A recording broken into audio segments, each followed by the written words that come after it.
Welcome to Classic Car Ninjas, the YouTube channel for classic, interesting and retro vehicles. I'm Richard.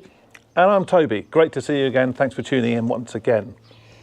Well, I noticed we're not in the studio this week. We're out on location somewhere. Where are we? Well, actually, we're in an undisclosed location in the Northamptonshire countryside. And do you remember those videos we put on YouTube? Yes.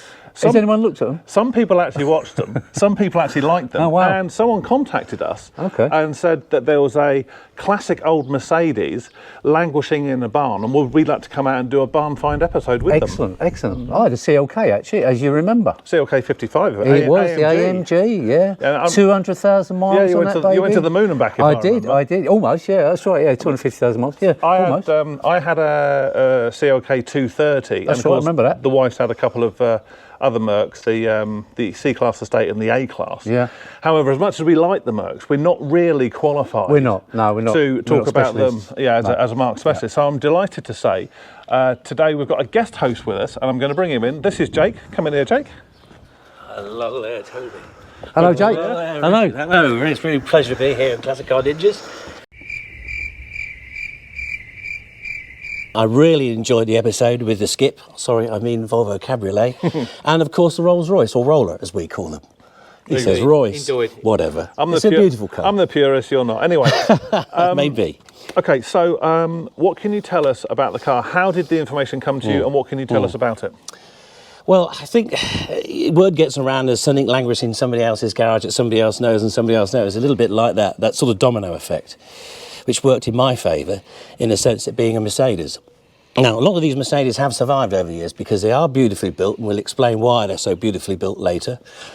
But this one's been sitting in a garage, I think, between 7 and 10 years, something like that. So it's been here a little while. It's been a long time. Yeah. So it has been a while. I don't know the state of it. I don't know what it is. It's a Mercedes convertible, or Mercedes Sports as it gets referred to by people of that. 400? It could be 350, 400, 500, 300, 280, 420. We don't know. We'll have a look. So it's going to be a surprise when we open the garage. Okay, now Richard wanted to know about your expertise around the Mark. So I'm just going to go and make a quick cup of tea. You two have a seat and perhaps go through some of your expertise with Richard. I'll see you guys later. Okay, great stuff.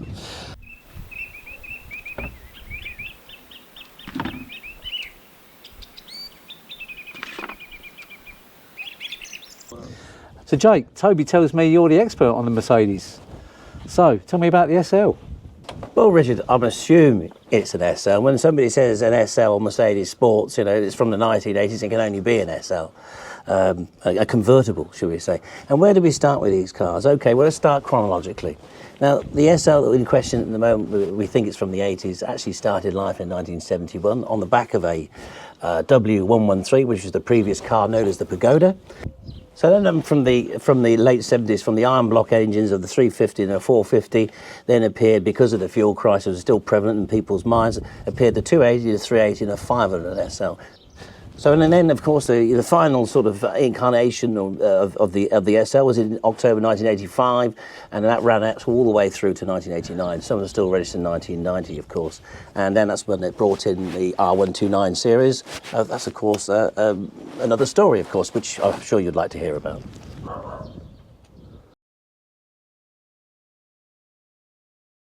All right, guys, I've had my cup of tea. Are you two ready to go look at the car?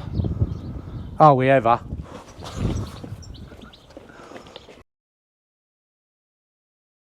Well, this is a first for Classic Car Ninjas, a barn find. I know, Richard, I'm really Me too. excited. This is great. This is very exciting, so all I can say is, Jake, get the padlock and let's see what we've got. Yeah. Don't really know what to expect. Oh, wow. Wow. Oh, wow. You were right. Yeah. An 80s Mercedes SL. It is a 1980s, on a wide plate. It's 82, 83 vintage, so it's obviously either a 280, 380 or a 500. Let's see what it is. It's in thistle green metallic, or as the Germans said, distal green. Yeah, sorry, had to get that in there. But yes, it looks like it's been here a long time. Right, let's go and have a little look. Let's have a look inside. Wow. Well, Jake, you can tell this car's been in a long time. I don't know how long, but there's some serious dust on it. See if it opens. See if it's unlocked. Yeah. Yeah, it's unlocked. Yeah. Oh, previous owner, no doubt.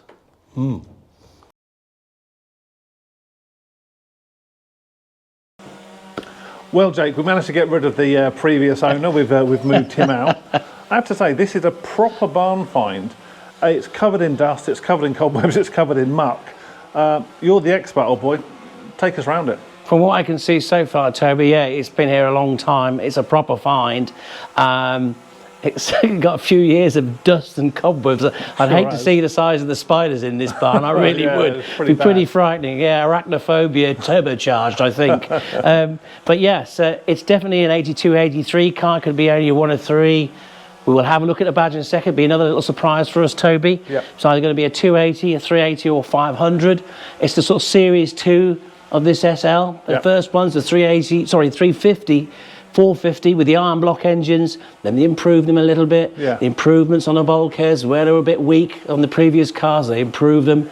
And then remember back in the early one, they did a hardtop, an SLC, didn't they? They did. You can get this car, as you can see, here's the hardtop. So this comes down, you've got the hardtop as well. The SLC was a permanent hardtop coupe. Yeah. And that was actually a coupe, and it was slightly elongated as well by about, I think it was about 6 or 8 inches in the rear quarter panel. So it was a proper four-seater car, comfortable four-seater. I didn't realise it was a four-seater. Yes, it was a comfortable four-seater car. Anyway, to much more ado, let's get and have a look at the badge at the back, you know, and see what we've got. Okay, it's got no boot spoiler, so it can't be a 500. You've got a little rubber boot spoiler 500, it is. Ah, yeah, I thought it would be. It's 380 SL. So we've got the smaller M116 V8 engined 380 SL here, Toby. Oh, this is a V8 even though this it's is not a 500? V8. Yeah, absolutely, a V8 engine. I thought the 500 was a V8, and that was it. It is a V8. That's an M117 engine, which is a bigger block engine than Mercedes produced at the time, which was the same as the 450 of the previous generation, and the 380 was the same as the 350 of the previous generation, if that makes sense. Sounds fantastic. Yeah. But yeah, we got a 380. So anyway, well, what do we got? So let's get inside. Let's see what we've got. Yeah, absolutely. She looks quite straight to me. Let's have a look. Right. Oh, typical heavy Mercedes door there, Toby. You just hold that there for us so it doesn't spring back and chop my legs off. It doesn't look bad in there, Jake. Actually, it's immaculate. Really? It's really nice. It's very straight. The seats look clean compared to the outside. Doesn't smell terrible. It's immaculate. The seats are unmarked. Yeah, the woodwork's in nice condition. No cracks, no flakes, no nothing. So it might be a mucky barn, but it's mucky barn. But in here, it's like new. What's the mileage like?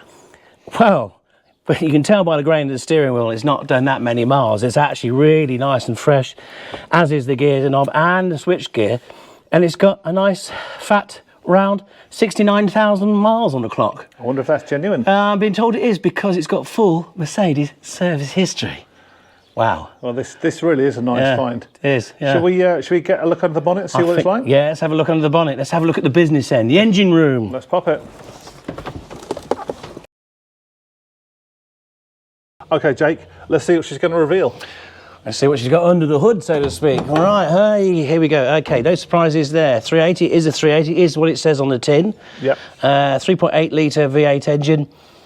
Big by European standards, not by American standards, of course, but a lovely, lovely, smooth engine, very reliable. They're built beautifully. They are superbly engineered and over-engineered. Now, is that why they call it the Panzer wagon? Well, it's so over-engineered, it's so well built, it's a very strong car. And if you'd like to come and have a look down here, Toby, if you look at these chassis legs, can you see that fabrication there? Those 3 lots of bits of metal there, all the way up here. You know, there's 3/8 of an inch thick bays, by the way, down there. This car is built like a tank. It doesn't drive like a tank, I'm fortunate enough to say. They drive very, very nicely. They're much more of a boulevard cruiser than the previous model, but they are exceptionally nice cars to drive. Lovely waftability that these cars exude. But, yes, they're over-engineered. Beautifully engineered, over-engineered. They're an engineer's car. Fantastic. Okay, well, Jake, the moment of truth. Let's see if this girl starts. Well, don't forget, Toby, this car's been sitting here for a very, very long time. It's a lot to ask an engine like this just to fire up, you know, and if it does fire up, what's been languishing here and everywhere. I think we are taking a chance by firing it up, but yeah, let's give it a go. Let's give it a go. Keep the faith. Absolutely. Let's give it a go.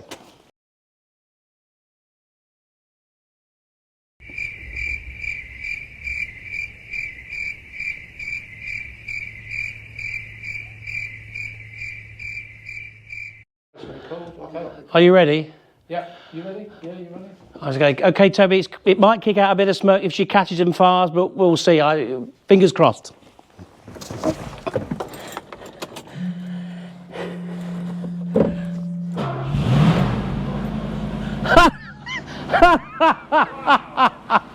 Do I need to say any more?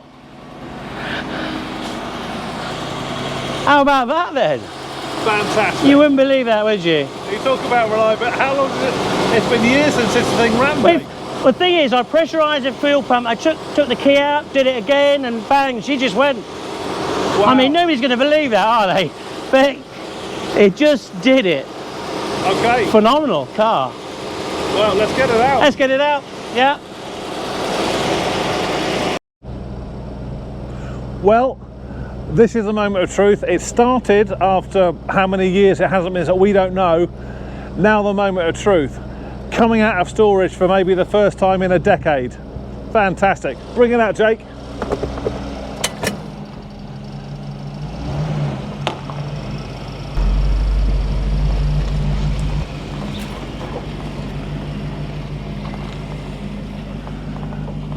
And she is in, and she's out in the daylight. She's out in the daylight. This morning we found a car that hadn't been moved for maybe a decade. A new battery, a bit of fresh fuel, a bit of good luck, and now she's out. Let's have a look around the car. This variant of the SL, as you may know, is only a two-seater. It does appear to have the optional bench seat, but with no seat belts. So Toby, Jake and myself couldn't all go out in it. So we let Toby go out on the drive. Due to the wonders of the internet in this modern age we live in, an hour later the car is taxed and it's insured. We've had a bit of a run on it already just to make sure that the brakes work, etc. Obviously we wouldn't recommend you take a car that's been in storage for a decade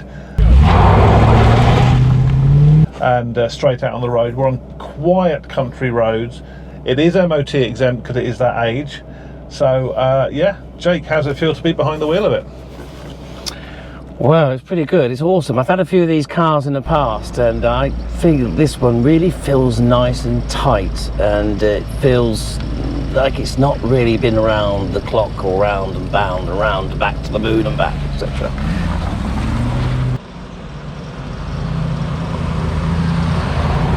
Gearbox is shifting there from first to second very nicely, drives beautifully, doesn't pull, no nothing.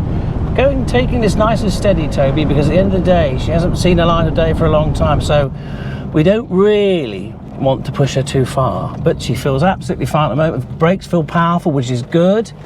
Feels very nice on the road. Indicators work. Okay, ready to go across the road. Here we go. And yeah, lots of bumps here, still quite comfortable. Suspension is very nice and compliant, as they should be on these lovely old boulevard cruisers, of which they are. Of course, they're not really a true sports car, but at the same time, it was really intended to be for the American market. I have to say, this car is almost a cultural pop icon in itself, isn't it? When you think about Bobby Ewing had one. There was one in Beverly Hills Cop, Heart to Heart. It's like everyone had these cars back. They were the car to have. It was the car to have, actually. It does have quite a sort of a female following. The 7 cars that I've had, these are over half of them are sold to ladies. Women love them, and I'm not surprised because they're a lovely, lovely, beautiful looking car. But everything's right about them, you know. They sit on the road very nicely. They're very nicely designed. They're built like tanks. There's just nothing not to like about them, really, you know. And amazingly, and I just want you all to know, all the people watching this know, we did not set it up for it to start first time. We didn't do 20 takes trying to get it to start. We literally put on a new battery, checked the oil and levels, held our breath, and it went on the first go. Yeah, I was actually astonished that it just went, didn't it? And I really didn't expect that. I mean, the fuel line was nicely pressured. It did turn the key to pressurise the fuel line. I could hear the pump running. I could hear the tank gurgling at the same time. So I was a little bit worried it was some muck and stuff in the tank as well that it was going to suck up. But so far, so good. Everything looks fine. Tempers and pressures look fine. Good oil pressure there. Very good oil pressure as well, even at low RPM. This is a good car. This is an everyday car. This is an everyday classic, of course. Well, I'd say, yeah, the quintessential classic, the car that you can use and the car you can have as a classic car. I mean, I think this W107 is absolutely fantastic. R107, Toby. Is it R107? R107, yeah.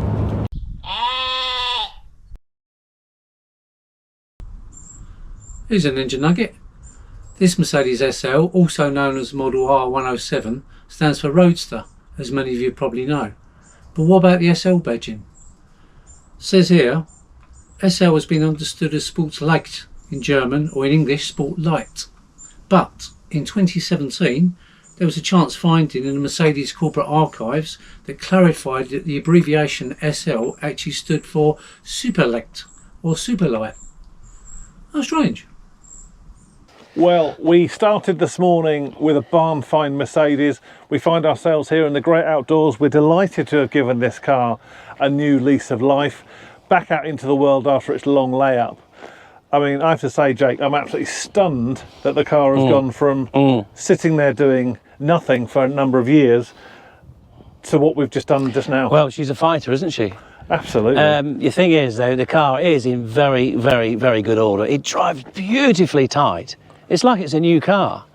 But, you know, yes, it's over 40 years old, but it's tax exempt, it's MOT exempt, although I will recommend anybody that buys a 40-year-old car, put an MOT on it. Yeah. You want to know what it's exactly, peace of mind. Yeah. But it's been fabulous. Loved it. Loved every minute of it. It's a great car. Great you told us about it. Yeah, it needs a clean now, doesn't it? Needs a damn good clean. Yeah, look out for on our website. We'll have some pictures of the car clean at the end of it. Just want to say thank you so much for watching. This was a big production. Thanks to Graham, thanks to Richard, thanks to Jake, thanks to Steve and Charlotte, who didn't see, are also part of the production crew for this one.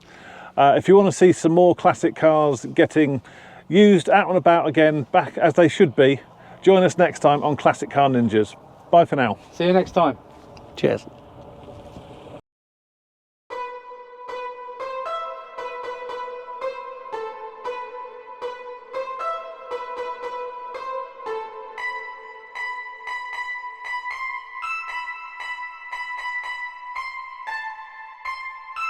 W107 is absolutely fantastic. R107, Toby. Is it R107? R107, yeah.